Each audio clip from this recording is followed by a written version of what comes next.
ਜੀ अस्सलाम वालेकुम ਸਾਰੇ ਭੈਣ ਭਰਾਵਾਂ ਨੂੰ। ਇਹ ਮਾਸ਼ਾਅੱਲਾ ਜੀ ਸਾਡੇ ਵੱਡੇ ਗਮਲੇ ਜਿਹੜੇ ਨੇ ਇਹ ਵੀ ਹੋ ਗਏ ਨੇ ਕਲੀਅਰ। ਭਾਜਨ ਇੱਕ ਵਾਕਿਆ ਨਾ ਤੁਹਾਨੂੰ ਸੁਣਾਵਾਂ ਬੜਾ ਹੀ ਸੋਹਣਾ। ਇਹ ਅਮਰੀਕਾ ਦਾ ਇੱਕ ਬੜਾ YouTube ਤੇ ਵੀ ਹੈ ਵੇ ਵਾਕਿਆ ਸਾਰਾ। ਅਮਰੀਕਾ ਦਾ ਇੱਕ ਬਹੁਤ ਅਮੀਰ ਆਦਮੀ ਭਾਜਨ, ਉਹਨੂੰ ਜਾਇਦਾਦ ਦਾ ਪਤਾ ਹੀ ਨਹੀਂ ਸੀ ਕਿ ਕਿੱਥੇ ਕਿੱਥੇ ਮੇਰੀ ਜਾਇਦਾਦ। ਇਤਨਾ ਅਮੀਰ ਆਦਮੀ। ਲੋ ਭਾਈਜਾਨ, ਇਹ ਤਕਰੀਬਨ 49-50 ਸਾਲ ਉਮਰ ਹੋਈ ਉਹਦੀ ਤੇ ਬਿਮਾਰ ਹੋ ਗਿਆ। ਇਹ ਸੁਣਿਓ ਗੱਲ, ਬੜੇ ਗੌਰ ਨਾਲ ਸੁਣਿਓ ਭਾਜਨ। ਬਿਮਾਰ ਹੋ ਗਿਆ ਤੇ ਡਾਕਟਰਾਂ ਦੇ ਬਿਹਤਰੀਨ ਡਾਕਟਰ, ਅਮਰੀਕਾ ਦੇ ਅੱਛੇ ਤੋਂ ਅੱਛੇ ਡਾਕਟਰ, ਉਹਨਾਂ ਨੂੰ ਬੁਲਾਇਆ ਗਿਆ। ਇਤਨਾ ਕੁ ਅਮੀਰ ਸੀ ਕਿ ਭਾਜਨ ਉਹਨੂੰ ਪਤਾ ਹੀ ਨਹੀਂ ਸੀ ਮੇਰਾ ਪੈਸਾ ਦੌਲਤ ਕਿਤਨੀ ਹੈ, ਕਿਤਨੇ ਕਾਰੋਬਾਰ ਨੇ। ਲੋ ਭਾਜਨ, ਡਾਕਟਰਾਂ ਨੇ ਕੀ ਕੀਤਾ, ਚੈੱਕ ਚੁੱਕ ਕੀਤਾ ਸਾਰਾ ਕੁਝ, ਇੱਥੋਂ ਤੱਕ ਹੱਤਾ ਕਿ ਭਾਜਨ 50 ਸਾਲ ਉਮਰ ਸੀ ਤੇ ਖਾਣਾ ਪੀਣਾ ਛੱਡ ਗਿਆ।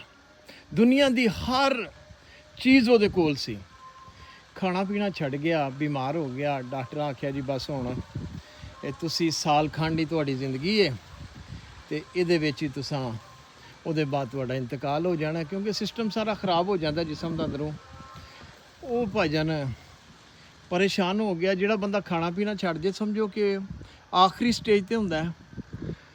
ਉਹਨੇ ਕੀ ਕੀਤਾ ਭਾਜਨ, ਉਹਨੇ ਆਖਿਆ ਚਲੋ ਦੁਨੀਆ ਤੋਂ ਤਾਂ ਮੈਂ ਟੁਰ ਜਾਣਾ ਹੈ। ਗੋਰਾ ਸੀ, ਗੋਰਾ ਭਾਜਨ, ਅੰਗਰੇਜ਼, ਤੇ ਦੁਨੀਆ ਤੋਂ ਟੁਰ ਜਾਣਾ ਹੈ ਤੇ ਕਿਉਂ ਨਾ ਮੈਂ ਕੋਈ ਕੰਮ ਹੀ ਕਰ ਜਾਵਾਂ। ਉਹਨੇ ਆਪਣੇ ਮੈਨੇਜਰ ਵਗੈਰਾ ਨੂੰ ਬੁਲਾਇਆ। ਉਹਨੇ ਆਖਿਆ ਯਾਰ ਗੱਲ ਹੈ ਵੇ ਕਿ ਉਹ ਫਲਾਣੀ ਜਗ੍ਹਾ ਤੁਸੀਂ ਯਤੀਮਖਾਨਾ ਬਣਾ ਦਿਓ, ਫਲਾਣੀ ਜਗ੍ਹਾ ਚਰਚ ਬਣਾ ਦਿਓ, ਫਲਾਣੇ ਗਰੀਬਾਂ ਦਾ ਧਿਆਨ ਰੱਖੋ, ਕਿਸੇ ਕੋ ਮਕਾਨ ਨਹੀਂ ਮਕਾਨ ਬਣਾਓ, ਅੱਲਾ ਦੀ ਰਾਹ 'ਤੇ ਯਾਰ ਪੈਸੇ ਖਰਚ ਕਰੋ। ਮੇਰੇ ਕੋਲ ਇੰਨੀ ਦੌਲਤ ਹੈ, ਮੈਂ ਕਿੱਥੇ ਲੈ ਕੇ ਜਾਣੀ ਹੈ। ਤੁਸੀਂ ਗੋਰਾ ਅੰਗਰੇਜ਼ ਭਾਜਨ। ਲੋ ਭਾਜਨ, ਉਹਨਾਂ ਨੇ ਕੰਮ ਸ਼ੁਰੂ ਕਰ ਦਿੱਤਾ।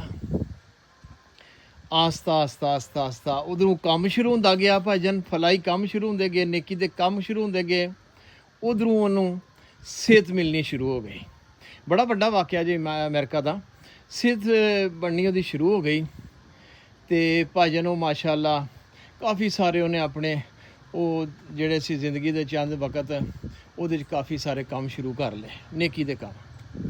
ਲੋ ਮੇਰੇ ਬਜ਼ੁਰਗੋ, ਮੇਰੇ ਭਾਈਜਾਨ, ਅੱਲਾ ਪਾਕ ਨੇ ਉਹਨੂੰ ਜ਼ਿੰਦਗੀ ਉਹਦੀ ਵਧਾ ਦਿੱਤੀ।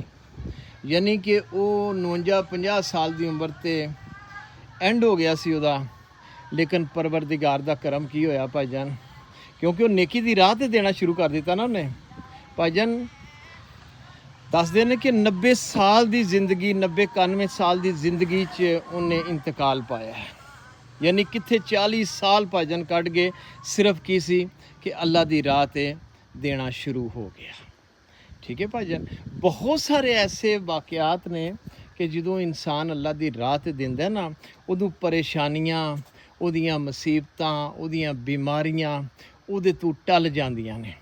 ਕਿਉਂਕਿ ਹਰ ਨਮਾਜ਼ ਦੇ ਬਾਅਦ ਹੁਕਮ ਹੈ ਅੱਲਾ ਕਰੀਮ ਦਾ ਕਿ ਮੇਰੀ ਰਾਹ 'ਤੇ ਖਰਚ ਕਰੋ, ਗਰੀਬਾਂ, ਯਤੀਮਾਂ, ਮਸਕੀਨਾਂ, ਫਲਾਈ ਕੰਮ, ਅੱਛੇ ਕੰਮਾਂ 'ਤੇ ਖਰਚ ਕਰੋ। ਠੀਕ ਹੈ ਜੀ, ਤੇ ਬਸ ਕੋਸ਼ਿਸ਼ ਕਰਿਆ ਕਰੋ ਕਿ ਅੱਲਾ ਪਾਕ ਸਾਨੂੰ ਸਾਰਿਆਂ ਨੂੰ ਹਿੰਮਤ ਦੇ, ਤਾਕਤ ਦੇ, ਔਰ ਥੋੜ੍ਹਾ ਥੋੜ੍ਹਾ ਕਰਕੇ ਅਸੀਂ ਅੱਲਾ ਪਾਕ ਨਾਲ ਤਜਾਰਤ ਕਰੀਏ। ਤੇ ਵੇਖਿਓ ਤੁਸੀਂ ਰੰਗ ਕਿੰਝ ਲੱਗਦੇ ਨੇ ਭਾਜਨ। ਇਹ ਜਿਹੜੇ ਅਸੀਂ ਡਾਕਟਰਾਂ ਨੂੰ ਪੈਸੇ ਦਿੰਦੇ ਹਾਂ ਨਾ ਲੱਖਾਂ ਦੀ ਤਾਦਾਦ 'ਚ, ਉਹ ਤੁਹਾਡੇ ਸਾਰੇ ਬਚ ਜਾਣਗੇ। ਤੁਸੀਂ ਅੱਲਾ ਦੀ ਰਾਹ 'ਤੇ, ਅੱਲਾ ਨੇ ਇਹ ਨਹੀਂ ਕਿਹਾ ਕਿ ਸਾਰੀ ਕਮਾਈ ਮੈਨੂੰ ਦੇ ਦੇ, ਫਰਮਾਇਆ ਮੇਰੇ 'ਚੋਂ, ਆਪਣੇ 'ਚੋਂ ਕਮਾਈ ਦੇ ਵਿੱਚੋਂ 5ਵਾਂ ਹਿੱਸਾ ਉਹ ਮੇਰੀ ਰਾਹ 'ਤੇ ਖਰਚ ਕਰ। ਠੀਕ ਹੈ ਭਾਈਜਾਨ।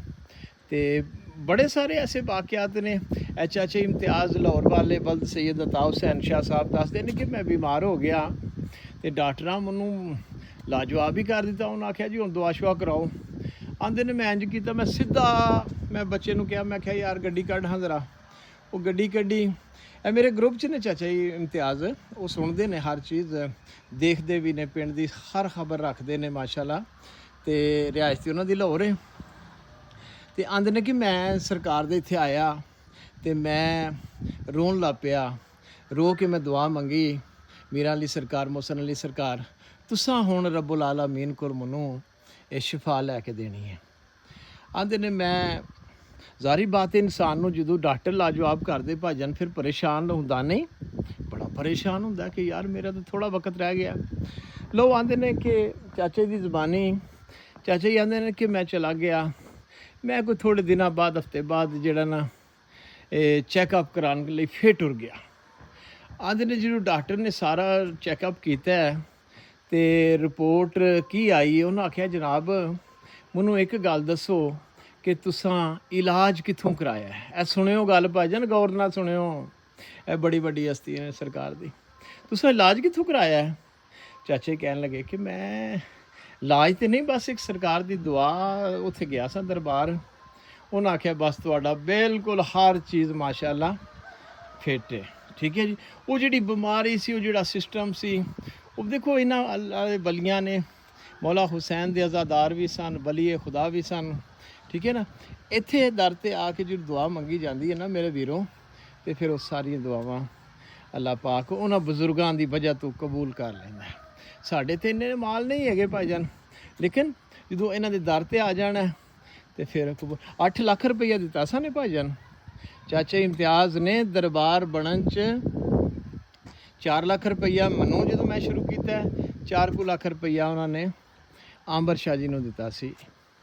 ਤੇ ਉਹਦੇ ਬੜੇ ਸਰਕਾਰ ਦੇ ਮਾਸ਼ਾਅੱਲਾ ਮਰੀਦ ਨੇ, ਔਲਾਦ ਵੀ ਨੇ ਤੇ ਮਰੀਦ ਵੀ ਨੇ, ਮੁਹੱਬਤ ਕਰਨ ਵਾਲੇ ਵੀ ਨੇ, ਠੀਕ ਹੈ ਨਾ।